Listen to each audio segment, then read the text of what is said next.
नमस्कार, news bioscope देख रहे हैं आप। मैं हूं मनीष कुमार वर्मा। तो आपको बता दें कि बिहार में सियासत की खिचड़ी पकड़ी है। मकर संक्रांति का समय है, ऐसे में सियासत की खिचड़ी किसकी सबसे स्वादिष्ट है, आज हम इस पर बातचीत करेंगे। और दही चूड़ा, जो आप लोग जानते होंगे, दही चूड़ा का बड़ा प्रचलन है मकर संक्रांति में। तो दही चूड़ा का भोज रखा गया था, खिचड़ी का भोज, दही चूड़े का भोज। हर एक सियासी दल अपने जो है उन्होंने अपने यहाँ इसका भोज रखा था। ऐसे में किसकी दही खट्टी हो गई, किसकी खिचड़ी फीकी पड़ गई, आज इस पर हम चर्चा करेंगे। हम शुरुआत हम करेंगे चिराग पासवान से।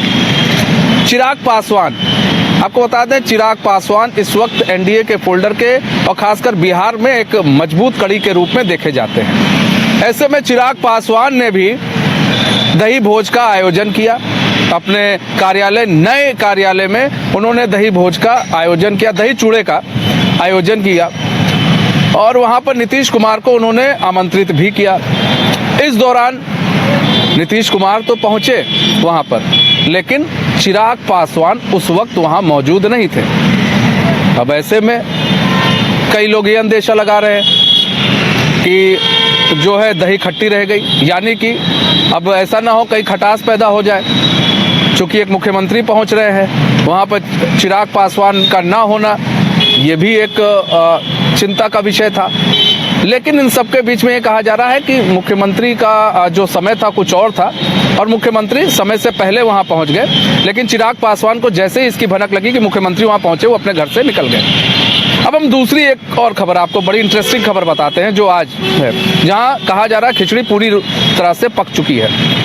बात कर रहे हैं हम पशुपति पारस और बात कर रहे हैं हम लालू प्रसाद यादव की, जहां पर कहा जा रहा है खिचड़ी पूरी तरह से पक चुकी है और दोनों के बीच में अब महागठबंधन के हिस्सा जो है पशुपति पारस बन सकते हैं। चूंकि आज लालू प्रसाद यादव पशुपति पारस के यहाँ पहुंचे थे, उनके यहाँ दही चूड़े का भोज था, दही चूड़ा खाने पहुंचे थे, खिचड़ी खाने पहुंचे थे। लालू प्रसाद यादव और तेज प्रताप यादव दोनों लोग वहां पर पहुंचे थे और कल जो है यही पशुपति पारस लालू प्रसाद यादव के यहाँ पहुंचे थे और वहां पर उन्होंने दही चूड़े खाया और वहां पर खिचड़ी खाई। उसके बाद वो पीछे के दरवाजे से निकल गए। अब आज इसी पर हम चर्चा करेंगे। हमारे साथ एस के राजू जी मौजूद हैं और आपको बता दें कि ये इसलिए भी महत्वपूर्ण हो जाता है चिराग पासवान को लेकर, क्योंकि तरह तरह की जो बातें हैं वो सामने निकल कर आ रही है। और हम सविनय कुमार जी को भी आमंत्रित करेंगे जो कि एससी मोर्चा के प्रवक्ता हैं बीजेपी को, उनको भी आमंत्रित करेंगे वो ताकि वो हमारे साथ जुड़े। तो देखिए, यहाँ पर सबसे पहले हम चर्चा में सविनय कुमार आपको लेकर आते हैं, चूंकि एनडीए से जुड़ा मामला है। यहाँ पर बात की जाए कि खिचड़ी का और दही चूड़े का भोज रखा जाता है चिराग पासवान के यहाँ, मुख्यमंत्री पहुँच जाते हैं वहाँ पर। अब मुख्यमंत्री का समय 11:30-12 बजे तक था और उससे पहले वो पहुंच जाते हैं। चिराग पासवान वहाँ मौजूद नहीं रहते हैं। कहा जा रहा है वहाँ पर आलू छीले जा रहे थे अभी जब वो वहाँ पहुंचे तो ऐसे में लोग अब कई तरह के कयास लगा रहे हैं। तो अब बेहतर तो आप ही बता सकते हैं, जो कयास लगाए जा रहे हैं वो सही है कि भाई नहीं अब नीतीश कुमार थोड़े नाराज हैं, या फिर नीतीश कुमार की और चिराग पासवान की उसके बाद बातचीत हुई है और सब कुछ सही है? सब कुछ सही ही है। अब कहने का मतलब है कि थोड़ा मुख्यमंत्री जी एक्टिव हो गए हैं और लोग सोचते थे कि हम समय पर ही जाएंगे, जो चिराग पासवान थे। तो समय से पहले जाना मुख्यमंत्री को ये खराब नहीं है। समय से पहले इसलिए चले गए मुख्यमंत्री कि अब अभी जितना कार्यक्रम देखिएगा मुख्यमंत्री समय से पहले पहुंच जा रहे हैं। तो इसको गलत नहीं माना जाएगा कि चिराग पासवान नहीं गए और चिराग पासवान पूजा कर रहे थे, जो कि थोड़ा से उनको समझना चाहिए था चिराग पासवान जी को भी कि हम भी समय से पहले पहुंच जाएं। थोड़ा सा उनमें गलती हुई है। मतलब आपको लग रहा है कि चिराग पासवान से गलती हुई? हाँ, थोड़ा सा गलती हुई है, उनको भी समय से पूर्व पहुंचना चाहिए था। अच्छा, लेकिन एक मुख्यमंत्री का प्रोटोकॉल होता है, प्रोटोकॉल के तहत मुख्यमंत्री कहीं भी जाते हैं तो उससे पहले एनएसजी कमांडो जाके पहले वहाँ चेकिंग करते हैं कि वहाँ सब कुछ सही है, उसके बाद जाते हैं। लेकिन कहा जा रहा है वहाँ पर ये भी स्थिति नहीं हुई। वहाँ तो एक वायरलेस से फोन आया कि नहीं भैया आ रहे मुख्यमंत्री जी, देख लो। तो ऐसे में स्थिति कुछ और पैदा हो गई वहाँ पर।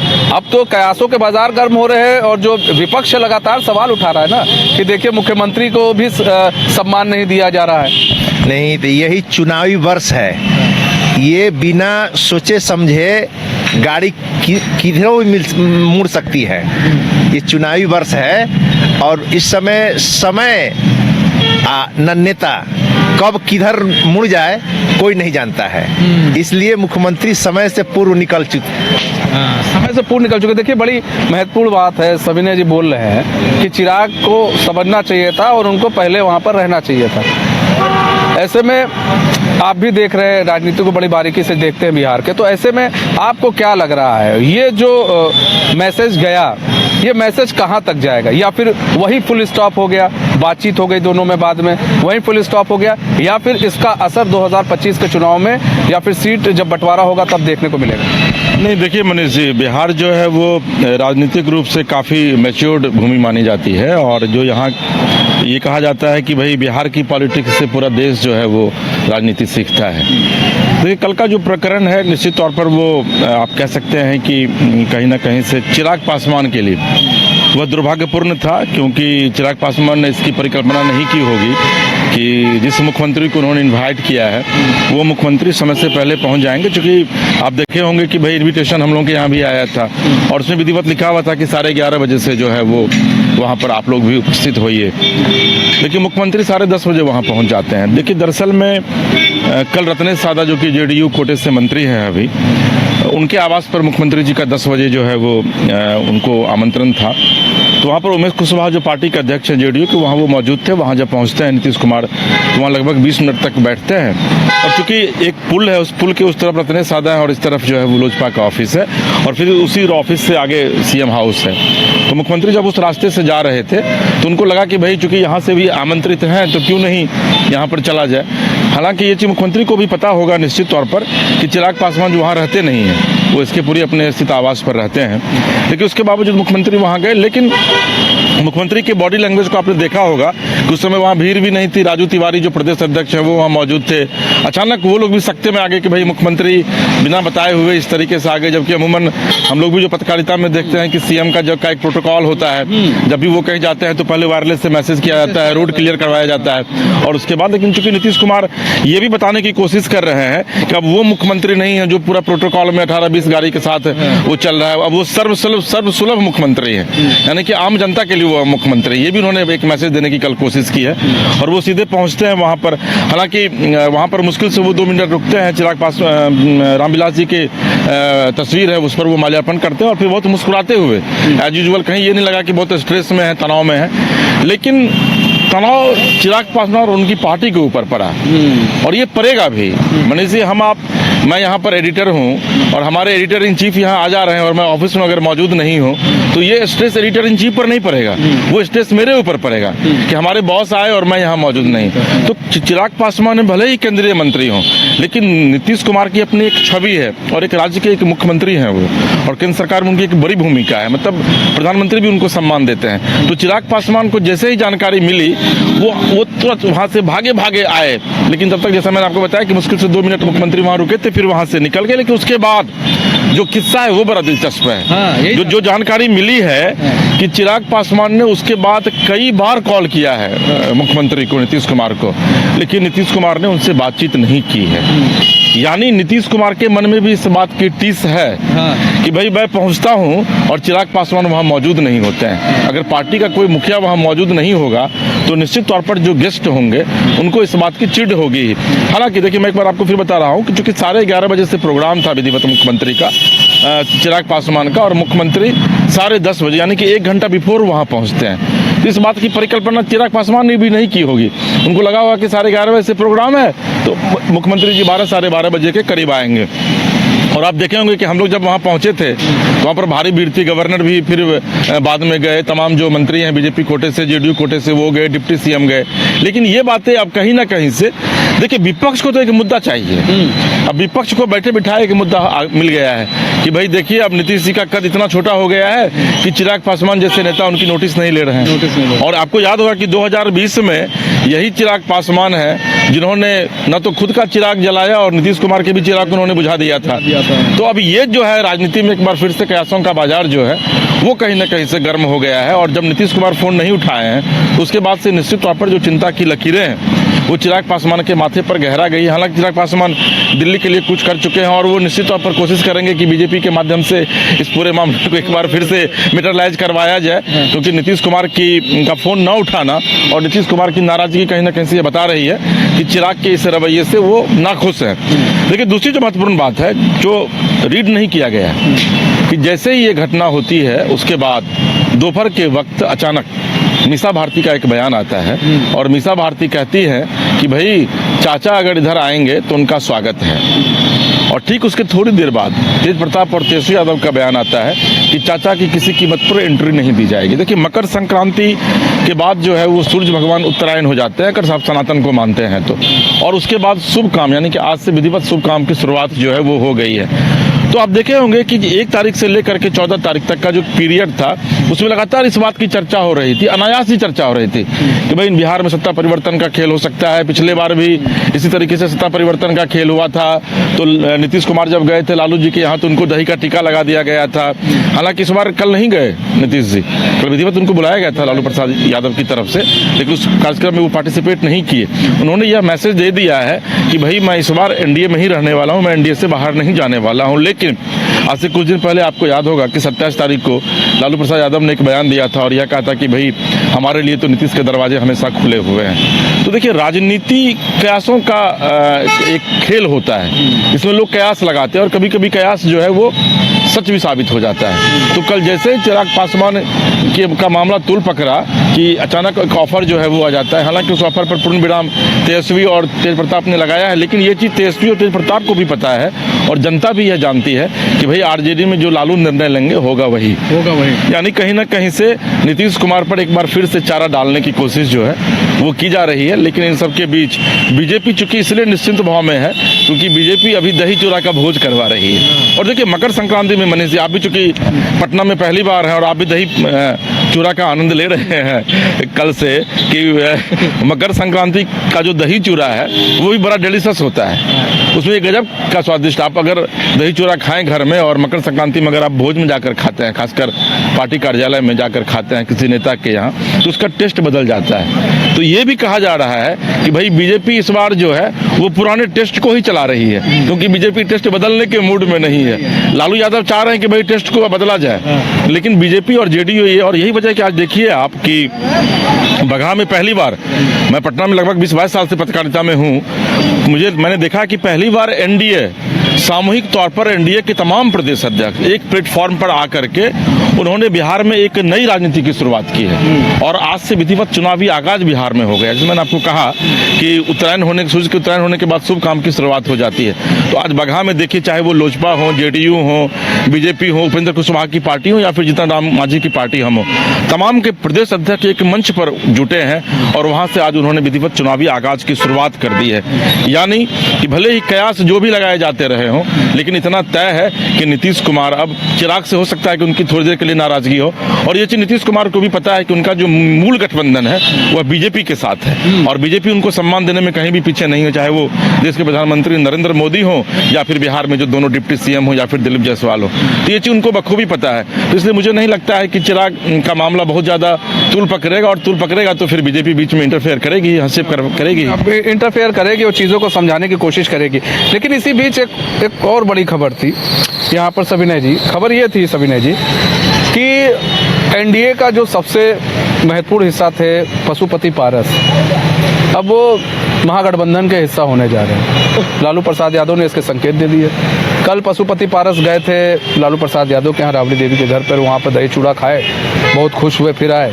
लालू जी को भी आमंत्रित कर दिया, भैया आइए हमारे यहाँ, आप भी खाइए। तो उनके बड़े लड़के और वो पहुँचे वहाँ पर, दही चूड़ा खाए।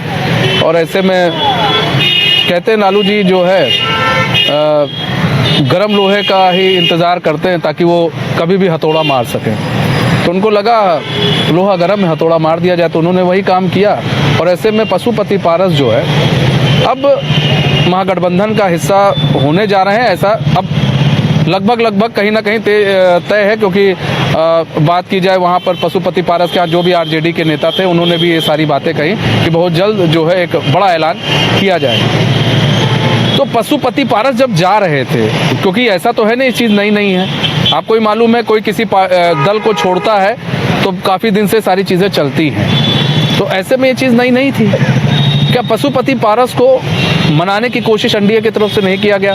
क्या आपको पशुपति पारस से ज़्यादा चिराग पासवान पर भरोसा था कि नहीं, अगर ये हमारे साथ हैं तो कोई दिक्कत नहीं है, पशुपति पारस जाते हैं तो जाएं, उससे हमें कोई प्रॉब्लम नहीं है?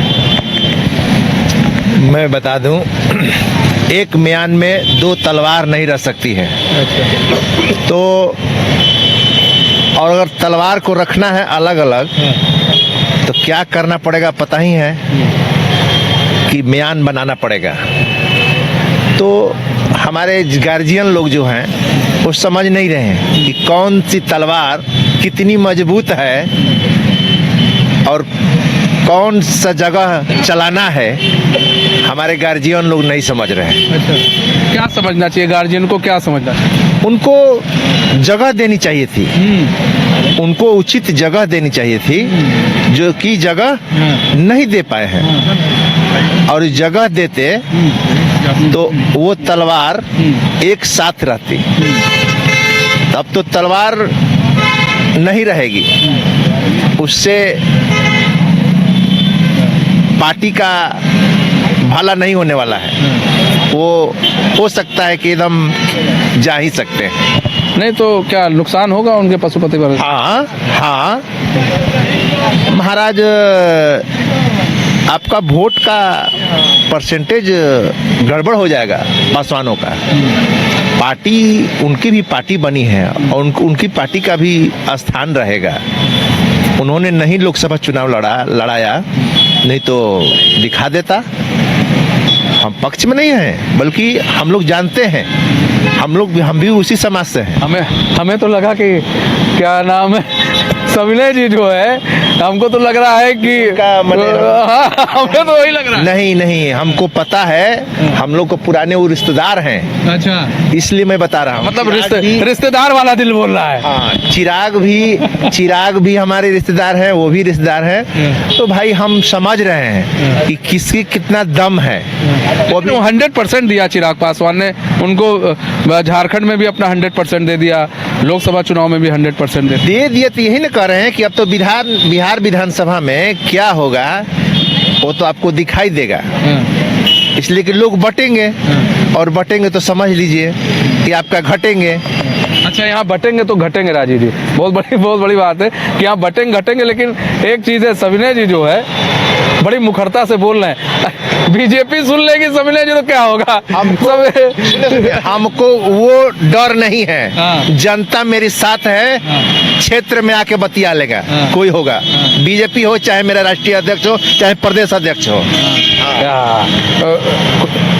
बगावत के सुर लग रहे हैं। बगावत के सुर नहीं है, हम तो पार्टी में हैं अभी।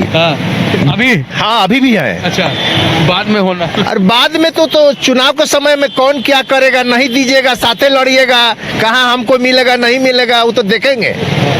तो यहाँ पर देखिए, बात की जाए कि अभी सविनय जी तो कह रहे हैं, इनके सुर जो है थोड़ा बदले से लग रहे हैं। कह रहे हैं देखिए, एक म्यान में दो तलवार हो नहीं सकती, दो म्यान होना चाहिए, और उनके जाने से जो है कहीं ना कहीं फ़र्क ज़रूर पड़ेगा। इनका साफ तौर पे कहना है, उनके जाने से फ़र्क ज़रूर पड़ेगा। और अगर पशुपति पारस जाते हैं, लेकिन बीजेपी, क्योंकि बीजेपी काउंटिंग बहुत करती है, आपको भी मालूम है, बीजेपी हर एक जो है वोट को काउंट करके चलती है। बीजेपी को मालूम है कि कौन कहाँ से कितना वोट निकाल सकता है, इसीलिए चिराग पासवान ने उस पर भरोसा किया था। लोकसभा चुनाव में उन्होंने 100% दिया। आपको क्या लगता है, क्या पशुपति पारस के जाने से क्या फ़र्क पड़ेगा? दूसरी चीज़ ये कि ये जो खिचड़ी इतने दिन से पकाई जा रही थी, मेरे ख्याल से 1-1.5 महीने से ये चीज़ चल रही थी, और अभी तक एनडीए की तरफ से बातचीत भी नहीं की गई है पशुपति पारस से। देखिए, सविनय जी कम से कम योगी की तरह इन्होंने यह नहीं कहा कि बटेंगे तो कटेंगे, ये भी ये कह सकते थे। लेकिन देखिए, बिहार की सियासत को अगर आप समझेंगे मनीष जी, तो पशुपति पारस अब इतने मजबूत नेता बिहार में नहीं रह गए हैं कि उनके कहीं जाने या न जाने का कोई बहुत बड़ा फर्क पड़े। क्योंकि आपको याद होगा कि जब लोकसभा का चुनाव हो रहा था तो उस समय यही पशुपति पारस हैं जिनके आवास पर दिलीप जायसवाल मिलने के लिए गए हुए थे, और ये कहा जा रहा था कि कम से कम एक सीट पशुपति पारस को जरूर दिया जाएगा, और अंतिम समय तक पशुपति पारस इंतजार करते रहे। लेकिन चिराग के प्रेशर के आगे पशुपति पारस को बीजेपी ने भाव नहीं दिया, वो तवज्जो नहीं दी, जबकि यही पशुपति पारस हैं जिनको कि केंद्रीय मंत्री बनाया था, यही प्रिंस हैं जिनकी शादी में नरेंद्र मोदी खुद गए हुए थे। तो ये जो मामला है कि अगर चुनना है आपको तो आप चिराग को चुनेंगे या पशुपति पारस को चुनेंगे, तो बीजेपी को यह लगा कि नहीं भाई हमारे लिए चिराग ज़्यादा फ्रूटफुल हैं, और चिराग ने अपना 100% स्ट्राइक रेट देकर ये बता भी दिया। बिहार में चिराग ही एकमात्र ऐसे नेता रहे जिन्होंने 5 सीट पर चुनाव उन्होंने लड़ा और 5 सीट पर वो अच्छे खासे मार्जिन से चुनाव जीते।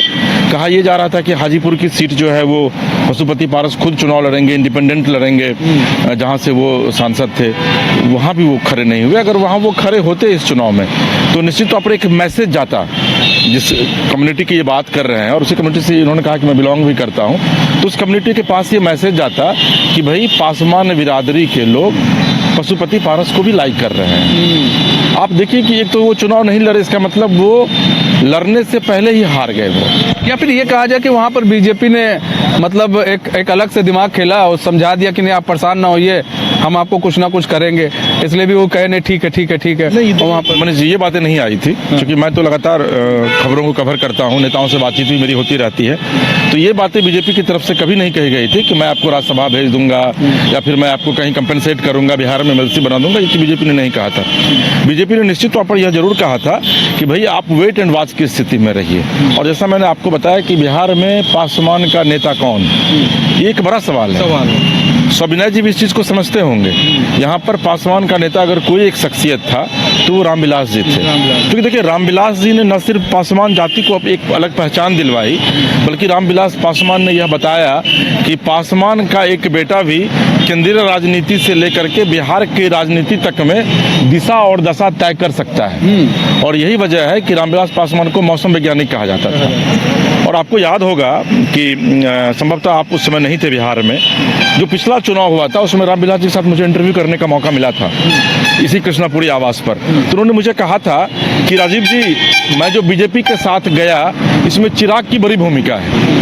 चिराग पासवान ही चिराग ने ही मुझे बताया कि आज की तारीख में इस देश की डिमांड जो है वो नरेंद्र मोदी है, तो आप बीजेपी की तरफ जाइए। और देखिए मैं बीजेपी की तरफ गया तो वो काफ़ी फ्रूटफुल रहा, वो जाना जो है वो मेरा बहुत ही अच्छा रहा। और यही वजह है कि आप पासवान के बड़े नेता के तौर पर रामविलास जी उभरे। और हमारे साथ कमलदेव बाबू भी हैं। कमलदेव बाबू कांग्रेस के लीडर हैं और बहुत वरिष्ठ नेतारू नेता है एकदम। अच्छा, अपने अध्यक्ष को ही ये चुनौती दे देते हैं, ऐसे ये नेता है। कमल बात को विरोध करते हैं, गलत बात का विरोध करते हैं। कमल देव जी कि आज जो है पशुपति पारस से मुलाकात होती है लालू प्रसाद यादव की, और ऐसे में लालू प्रसाद यादव की मुलाकात होती है और ये कहा जा रहा है कि महागठबंधन का हिस्सा जो है लगभग तय है कि वो बन जाएंगे। तो कितना फ़ायदा महागठबंधन को होगा, क्योंकि अब तो ऐसे में सीट उनको भी चाहिए होगी कि भाई अगर वो महागठबंधन का हिस्सा बनते हैं, और किस तरह से उनका यूज़ जो है वो महागठबंधन जो है 2025 के चुनाव में करेगा। और जिस तरह से कल घटनाक्रम हुआ कि तेजस्वी यादव माफ़ कीजिएगा बात की चिराग पासवान के ऑफिस जब पहुंचे थे सीएम, तो चिराग पासवान नहीं थे, लेकिन ये कहा जा रहा है कि सीएम जल्दी पहुंच गए थे वहाँ पर। तो इन दोनों घटनाओं पे अपने राय क्या? देखिए, हर चीज़ को राजनीतिक रंग देना हमारे समझ से उचित नहीं है। मकर संक्रांति पर चूड़ा दही का भोज था, पशुपति जी चले गए, लालू जी के यहाँ न्योता दिए थे तो गए थे। और दूसरा आपका क्वेश्चन था नीतीश जी का चिराग जी के यहाँ पहुँचना। लालू जी कह रहे हैं आ रहे हैं। लालू जी तो इसके पहले कहते थे कि नीतीश जी भी आ रहे हैं। अच्छा, तो लालू जी क्या कहते हैं, नीतीश जी क्या कहते हैं, इन लोगों के बीच का बात है। और उसको मीडिया कितना हवा दे रहा है उस पर भी बहुत सारी बातें डिपेंड करता है। लेकिन नीतीश जी भी जानते हैं कि मेरी क्या स्थिति है, लालू जी भी जानते हैं कि मेरी क्या स्थिति है, और पारस जी के जहाँ तक उपयोग करने की बात है, पारस जी भी जानते हैं कि मेरा कौन कौन उपयोग किया है। किसी भी अपने गठबंधन के दल को उपयोग करने का जो खेल भाजपा करती है, उस सारे खेल के शिकार पशुपति कुमार पारस जी भी हैं और चिराग जी भी हैं। और एक तरह से कहिए कि जो गठबंधन में आज मुख्यमंत्री हैं नीतीश जी, उसी भाजपा के शिकार हैं। पिछले चुनाव में चिराग जी का उपयोग करके नीतीश जी को जितना नुकसान पहुंचाने का काम बीजेपी ने किया, क्या इसकी जानकारी नीतीश जी को नहीं है? ये वो आंकलन नहीं कर रहे होंगे कि चिराग का उपयोग करके मेरा कैसे नुकसान किया गया और हमको कहां से कहां पहुंचा दिया गया। और उसी ढंग से पशुपति कुमार पारस और चिराग को कैसे दो भाग में बांटा गया, यह तो लालू जी ने नहीं बांटा, यह तो कांग्रेस ने नहीं बांटा, यह तो महागठबंधन का कोई दल ने नहीं बांटा। यह बांटने का काम कौन किया? भाजपा ने किया। और भाजपा उनका उपयोग भी किया और उनके परिवार को भी बांटा, उनके दल को भी बांटा। तो इसलिए यह सारा खेल करने का काम। अब ऐसा कहेंगे तब तो सपा को कौन बांटा था, तो आप कह देंगे बीजेपी ने बांट दिया था। ऐसा थोड़ी ना होता है यहाँ पे। कल लालू जी से कमलदेव बाबू अपनी जानकारी में दे दें कि कल लालू जी से पशुपति पारस और प्रिंस रात में मिलने गए थे और आधे घंटे तक बंद कमरे में बैठ करके बातचीत हुई थी। और उसके बाद लालू यादव ने आधिकारिक बयान दिया आज और यह कहा कि भाई पशुपति पारस हमारे साथ आ रहे हैं। सवाल आपसे यह है कि कांग्रेस के पेट में कितना दर्द हो रहा है? कांग्रेस के पेट में दर्द होता ही नहीं है। कांग्रेस के कामों से बीजेपी के पेट में भी दर्द होता है और अन्य दल के पेट में भी दर्द होता है। कांग्रेस को कभी दर्द नहीं होता। दल में कौन? सब लोग हैं। आरजेडी भी, अन्य दल में जितने दल हैं सब है। आरजेडी भी, जितने दल हैं सब आरजेडी है। सर बीजेपी का नाम भी आरजेडी का भी लीजिए ना, काहे डर रहे हैं? आप तो डरने के लिए जाने नहीं जाते। डरने की बात नहीं है। आरजेडी भी है कि नहीं? अरे भाई, आरजेडी अगर डर नहीं होता कांग्रेस से तो गठबंधन में रह के कांग्रेस को हमेशा कमजोर करने का काम क्यों करती? चुनौती दे दी है अभी आरजेडी, चुनौती दे दी है। यही नहीं, अनिल साधु ने भी आज बयान दिया और कहा कि होती रहती है लड़ाई झगड़े, लेकिन जब उनसे मैंने कहा क्या लड़ाई झगड़ा चल रहा है क्या कांग्रेस से, तो फिर वो तुरंत पलटी भी मार गए आज। नहीं, देखिए अनिल साधु क्या कहे उससे कोई मतलब नहीं है। मतलब है, मैं 10 बार कह चुका हूँ कि आज जो लालू जी कभी बयान देते हैं कि नीतीश जी मेरे यहाँ आ रहे हैं, नीतीश जी बार बार कहते हैं कि मैंने जो गलती कर दिया सो कर दिया, अब गलती नहीं करेंगे। ये दोनों पर चिंता करने की जरूरत है कि आखिर नीतीश जी जैसा व्यक्ति बार बार अनकॉल पर जहाँ बात भी नहीं उठती है वहां भी सफाई दे रहे हैं कि भाई 2 बार मैंने गलती कर दिया, हम गलती नहीं करेंगे। आखिर नीतीश जी को भय किससे है? किस बात से उतना भयभीत है? कांग्रेस से जी नहीं। अरे जिसके साथ मनीष जी, आपको भी तो कांग्रेस फोबिया है, इसलिए आप कांग्रेस के बारे में बात कहिएगा। मैं ही कहता हूं कि नीतीश जी से कोई पूछता भी नहीं है तो अभी कहते हैं कि 2 बार हम इधर उधर कर लिए, अब नहीं करेंगे। लगता है हमको, जो लगता है कि उनको जो भागलपुर वाला घोटाला है, सृजन घोटाला और बालिका गृह वाला जो मुजफ्फरपुर वाला कांड है, उसमें बीजेपी अपने स्वभाव के हिसाब से कुछ ना कुछ ऐसा डॉक्यूमेंट और कहानी बना दिया है कि नीतीश जी इतना भयभीत है। तो बार बार उनको यह बात कहने की क्या जरूरत? बड़ा सवाल है, क्योंकि समय की का अभाव है। अब ये हमेशा आप लोगों को लगता क्यों है बॉस? ये लगता है कि आप लोगों को लगता है, अब राहुल जी को लगता है कि भाई देश का संविधान खतरे में, 18 तारीख को पटना आ रहे हैं अब संविधान बचाने के लिए, तो ये लगने वाली बात जो है दरअसल में हम लोग को भी समझ में नहीं आता, जनता को भी समझ में नहीं आता। राजीव जी, लगवाने का काम तो आप ही लोग करते हैं, दूसरा कोई करता नहीं है। पोस्टर आप बनवाए, पोस्टर ये बनवाए, ठीक है, टैगलाइन ये डिसाइड करे और सबको जम कर दे। मनीष जी, जो क्वेश्चन हम जवाब दे रहे हैं, आप देखा होगा भागवत जी का बयान देखे हैं क्या? तो बताइए, तब तो बताइए। आप तो कहे कि हाँ, तो भागवत जी का हम सारे बयान देखे। नहीं, आजकल में भागवत जी का एक बयान आपने देखा होगा कि जब राम मंदिर का हो गया वहाँ अयोध्या में स्थापना, इसके बाद वास्तव में ये देश स्वतंत्र हुआ। यह क्या है? क्या है? आप बताइए ना क्या है? तो आप तो नहीं मोहन भाग सुनिए, आप लोग मोहन भागवत का जो बयान है आप लोग समय के हिसाब से लेते हैं। वो कभी अगर कह देते नहीं घर में 3 बच्चा पैदा करना चाहिए तो आप लोग को लगेगा ठीक है भैया बहुत अच्छी बात कही है। कभी वो SC/ST की बात कर देते तो आपको लगता है ठीक है भैया बहुत अच्छी बात है। लेकिन जब वो कुछ ऐसा बयान दे देते तो आप लोग को तकलीफ हो जाती है। फिर कांग्रेस को क्यों दर्द होता है पेट? मनीष जी, मुझे दर्द नहीं है, दर्द आपको हो रहा है। नहीं हो रहा है। दर्द यह है कि भागवत जी ने कहा कि 24 में देश आजाद हुआ, यह इस देश के लिए दुर्भाग्यपूर्ण है। यह हमारे वैसे हजारों स्वतंत्रता सेनानियों का अपमान है, जिनके कुर्बानी पर यह देश आजाद हुआ। एक गायिका ने एक बात सुन लीजिए, गायिका की बात नहीं कर रहा हूं। मेरी बात सुन लीजिए। एक गायिका ने एक बयान दिया था, सुन लीजिए ना। क्वेश्चन किया, उसका हमको पूरा जवाब दे देने दीजिए। सबसे बड़ी दिक्कत है कि आप बीच में फिर मैंने नहीं सब क्वेश्चन जोड़ देते हैं। पहले एक क्वेश्चन का आप प्रॉपर जवाब सुन लीजिए। मोहन जी का यह बात कहना जो 2024 में हमारा देश आजाद हुआ, यह दुर्भाग्यपूर्ण है, क्योंकि देश की आजादी हजारों स्वतंत्रता सेनानियों के कुर्बानी से मिला है और उनका यह अपमान है। और मैं आपसे ये पूछना चाहता हूं कि भागवत जी जो बात कह रहे हैं अपने संस्कार के हिसाब से कह रहे हैं, क्योंकि आजादी के बाद 14 तक उनके कार्यालय में तिरंगा झंडा नहीं फहरता था और वे लोग आजादी के लड़ाई के समय भी अंग्रेजों के साथ थे और अंग्रेजों की भाषा बतियाते थे और इसलिए वो बात कह रहे हैं, तो उनके लिए चल सकता है। तो कहा तो ये जाता है कांग्रेस पार्टी में जो सब रहे वो अंग्रेजी रहे, पहले अंग्रेजी ने उद्धार किया कांग्रेस पार्टी का। अंग्रेज ने उद्धार किया कि नहीं किया, लेकिन स्वतंत्रता सेनानियों ने इस देश का उद्धार किया और अंग्रेजों की गुलामी से मुक्त कराया।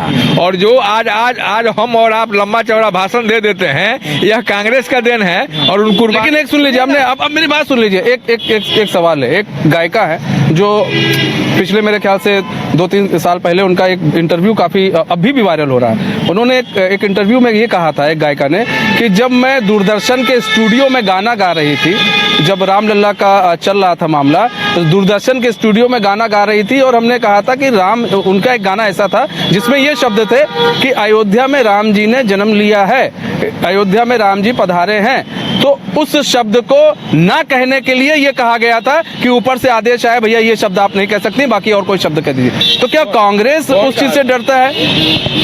एक बात देखिए, कांग्रेस राम को मानता है, कांग्रेस राम के आइडियोलॉजी को मानता है। कांग्रेस बनने के बाद सब एक सेकंड सुनिए ना, मंदिर बनने की बात नहीं, मंदिर बनवाने का रास्ता भी हमने ही प्रशस्त किया। अच्छा। मैंने ताला तोड़वाया। अच्छा। मैंने ताला तोड़वाने के बाद वहाँ सुनिए ना, मैंने रामलला का मूर्ति रखवा के वहाँ पूजा भी प्रारंभ कराया। उस समय भाजपाइयों को लगा कि लो ऐसी राजीव जी रहेंगे तो ऐसा नहीं हो कि ये मंदिर का मुद्दा ही समाप्त हो जाए, तो गाँव गाँव ईंटा वसूली होने लगा। उसके बाद सुनिए ना, सुनिए मनीष जी सुनिए ना, उसके बाद जो हुआ, चूंकि यह देश जो है, हिस्ट्री है मेरे पास भी। रुके सर, समय कम है हमारे पास जी, आपको क्या कहना है? समय कम है सर। वो कह रहे थे कि भारत देश को आज़ादी के बारे में ना, तो हमको सुनने में आ रहा है कि भारत की जो आज़ादी मिली है कागज पर, वो ब्रिटेन फिर वापस लेने चाह रहा है इन्हीं लोग के चलते। इसलिए कि आज़ादी आज़ादी बार बार लोग कह रहे हैं, तो हम लोग को मुझे ज्ञान हुआ है कि जानकारी मिली है कि वो जो कागज पर लिख कर दिया गया था आज़ादी, वो आज़ादी वापस हो जाएगी कांग्रेस के चलते। आज़ादी वापस हो जाएगी। अब तो ये किस परिप्रेक्ष्य में कह रहे हैं हम नहीं जानते हैं, लेकिन देश को आप किस परिप्रेक्ष्य में है? हम यही जो कह रहे हैं ना भागवत जी वाला बयान पर, उसी पर मैं कह रहा हूँ। तो देखिए यहाँ पर न मैंने पहले भी कहा कि ये लोग आज़ादी के लड़ाई के समय भी अंग्रेजों के साथ थे, अंग्रेजों के इशारा पर काम करते थे, अंग्रेजों से पेंशन लेते थे, अंग्रेजों से महीना लेते थे और उसी के इशारा पर अपना प्लान बनाते थे। तो हो सकता है कि भागवत जी का जो ज्ञान है, अंग्रेज का वो इंस्ट्रक्शन आया हो कि ऐसा ही बयान दो, आज़ादी छीननी है वो सब। लेकिन पशुपति पारस बताइए ना, पशुपति पारस क्या पशुपति पारस? पशुपति पारस आएंगे तो दिक्कत होगा। पारस के आने और जाने से महागठबंधन पर कोई असर नहीं पड़ता। नहीं, बात ये है, सुनिए ना मेरी बात, सवाल तो सुन। नहीं, असर की बात नहीं है, आप लोगों से पूछा नहीं जा रहा है, सारे डिसीजन ले लिए जा रहे हैं और आप लोग कहते हैं India alliance, India alliance, India alliance. आप लोगों से पूछा गया पशुपति पारस को लिया जाए कि ना लिया? पूछने की क्या जरूरत है भाई? मतलब पूछने की जरूरत नहीं है। अच्छा, वो राजद में गए हैं, वहाँ महागठबंधन का बात अभी कहाँ हो रहा है? और महागठबंधन की बात अगर होगी तो वो राजद समझेगा कि साहब, अगर मान लेते हैं कि वो माले को सीट दे दिया पार्लियामेंट में 19 में, तो कांग्रेस को उससे क्या मतलब था? ठीक है सर, सब शेयर में से वो दिया। ठीक है, समय कम है। फिलहाल देखिए यहाँ पर बात की जाए तो ये आज 2 महत्वपूर्ण बड़ी खबरें रही। कल तो जिस तरह से बात की जाए, चिराग पासवान के यहाँ सीएम पहुंचे थे, उसके बाद अभी जैसा कि कहा जा रहा है कि थोड़ी बहुत टीस तो थी, लेकिन अब उसको जो है अगर ऐसी कोई बात होगी तो बीजेपी है बीच बचाव के लिए और बीजेपी इस चीज़ को दूर कर देगी। लेकिन जो पशुपति पारस हैं ये सबसे महत्वपूर्ण कि महागठबंधन में जा रहे हैं। अब ऐसे में कांग्रेस का साफ तौर पर कहना उनके आने या जाने से कोई फर्क पड़ने वाला नहीं है। फिलहाल हमारे इस खास पेशकश में दीजिए इजाजत और देखते रहिए न्यूज़ 22 को। नमस्कार।